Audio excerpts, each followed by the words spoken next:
Jardio not worried about becoming one-party state. Mohammed finances new road. And appeals court delays Lisa phase 1 suspension.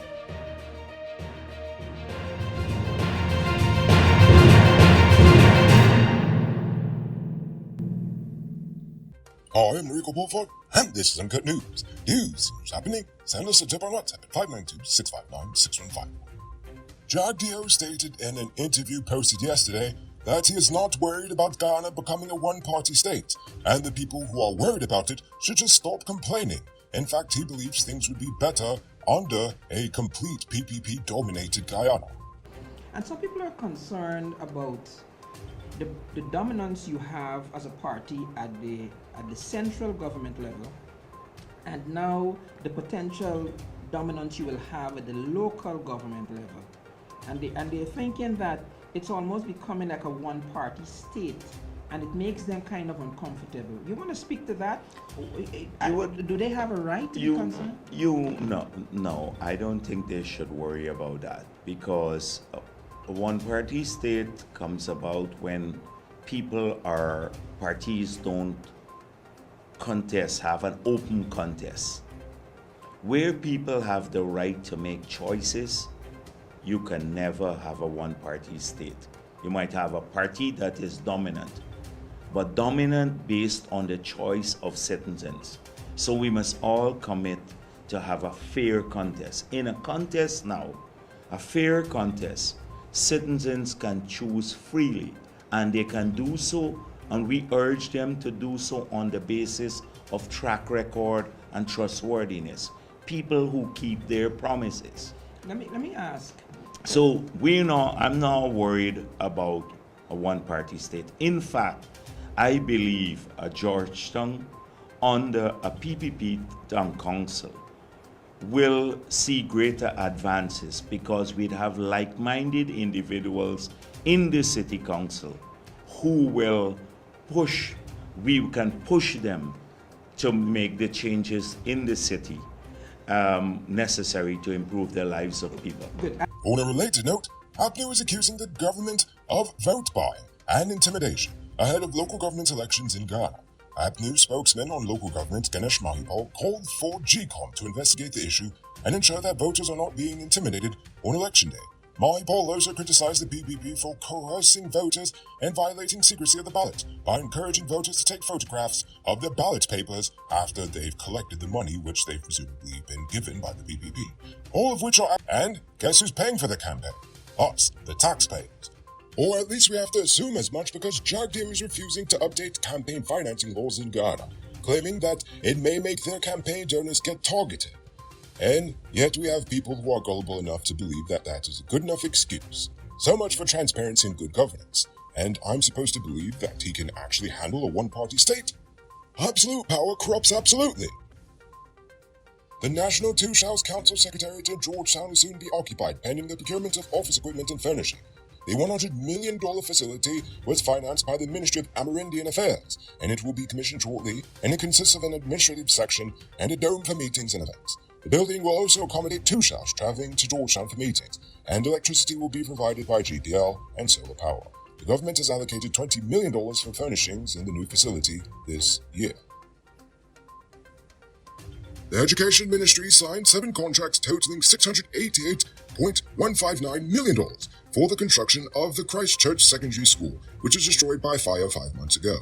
The new building will have 20 classrooms, science and computer labs, and special fire prevention features. The project was awarded to 5 contractors and is expected to be completed within the next 7 months. Attention truck owners. Between potholes, bad drivers, and high fuel prices, you've got 99 problems to deal with. But with Powered Automotive, your engine ain't one. That's because they stock high-quality parts and spares you need at prices you can't beat. Visit them at Lot 491 EE Eccles, or call or WhatsApp them at telephone number 697-0171. Save big on truck parts at Powered Automotive, the #1 heavy-duty truck parts store in Guyana.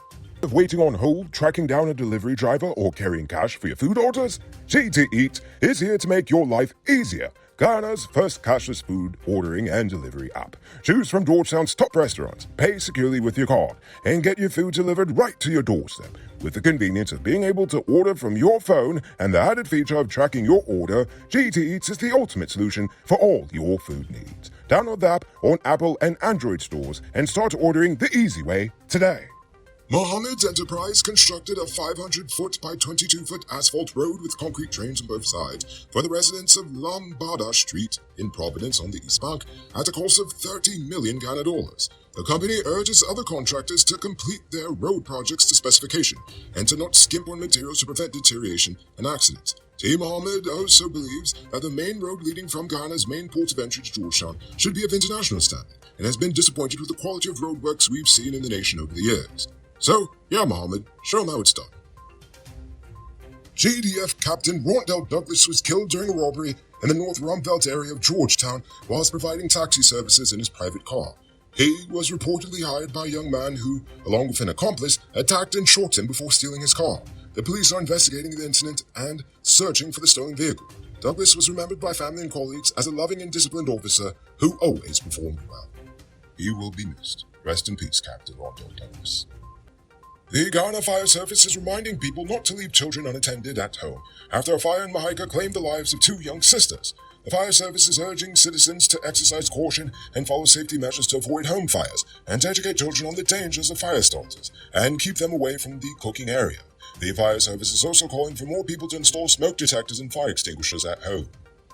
Kanu seized 92.1 pounds of marijuana worth over 12.5 million Ghana dollars in Number 3 Village, West Coast, Berbice, and arrested Paul Lewis in connection with the bust. Kanu has been cracking down on the drug trade in the Berbice region and recently found over 100 pounds of weed in a single bust in the quarantined Berbice area.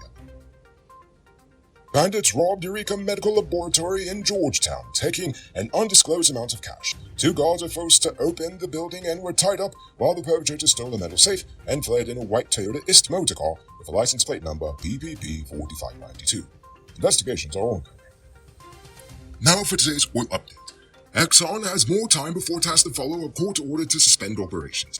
Justice of Appeal Rishi Prasad has granted a stay on a High Court order for ExxonMobil's local affiliate to provide an unlimited parent company guarantee for its oil operations offshore Ghana, but ordered the company to lodge a $2 billion guarantee pending the hearing and determination of an appeal against the lower court's decision.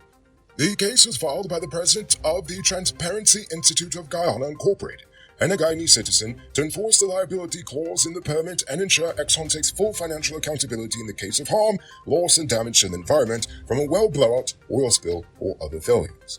However, it should be noted that a large oil spill in the Gulf of Mexico is still costing the region in the United States billions of US dollars. In fact, the original cleanup cost about $10 billion. So, you do the math. Robbery season might be over, but the streets are still mean. That's why you need to get security for your home or business with Sheriff Security. Sheriff Security has well-trained guards, armed and unarmed patrol, marine patrol, canine services. These people even got drones. Why? Because your security is their highest priority. You've seen the rest. Now hire the best. Hire Sheriff Security Service today. Now for our uncut news, views poll question of the day. Every day we pose a question. Current events in Ghana, the region, the diaspora, and our youth for it-based twice. Last night I asked, why do you think the Canadians refuse to give us visa-free travel to Canada? But before we get to that, I'm proud to announce our latest addition to the Noble Army, Richard Singh, who is supporting us at the reporter level, the highest level of monthly support we've received so far. So thank you, Richard Singh. And also, a special thank you to David Griffith, Dion Nascimento, Project Zero, and Dimitri V. I appreciate you all. And if you're watching at home and you'd like to support our movement, just hit the link in the video description. Lando 1876 and Joseph Winslow say it's because people keep overstaying their visas. While Davy Samaru blames the drug smuggling and how bold people are that they'd flock at the opportunity to become a drug mule in a new market. Meanwhile, King of Diamonds says it's a matter of fraud. As the Canadians know, the sale of birth certificates and passports in Ghana will become our newest business. It might rack in more money than sugar and gold. We already have a voters list with dead people. Now the dead people are going to be traveling to Canada on visa-free vacation. Canada's not going to have that. Aha! You have a point there. And finally, Richie K offers an interesting perspective, saying, Canada is looking for workers willing to fill in the massive gaps in employment. Trinidad is more developed and has the lock on migrant farm workers, and Ghana lacks the type of skilled workers Canada is looking for. Retail, food service, food delivery drivers, Uber drivers, Amazon fulfillment and delivery drivers, and cleaning staff are the jobs most immigrants seem to gravitate to. It's not easy to survive over here. Discrimination against non-whites is way too real. Lots of people turn to crime to live that luxurious life they see in movies, but that's not real life or sustainable. And the law system is time-consuming and extremely expensive. Friendly family living in foreign is the best bet. You know, people feel it's easy in foreign, but it's not for the lazy, I can tell you from experience. Now for tonight's question. Jagdeo might not be worried about becoming a one-party state, but we are, and I want to know, are you? Are you concerned that Ghana might become a one-party state? Why or why not? I want you to think about that question. Tell us in the comments below. If your response is good enough, we just might feature it in our next episode. Anyway, that's all the time we have for tonight, and check us out tomorrow for another. Until then, I'm Nico Bulford saying good night, folks.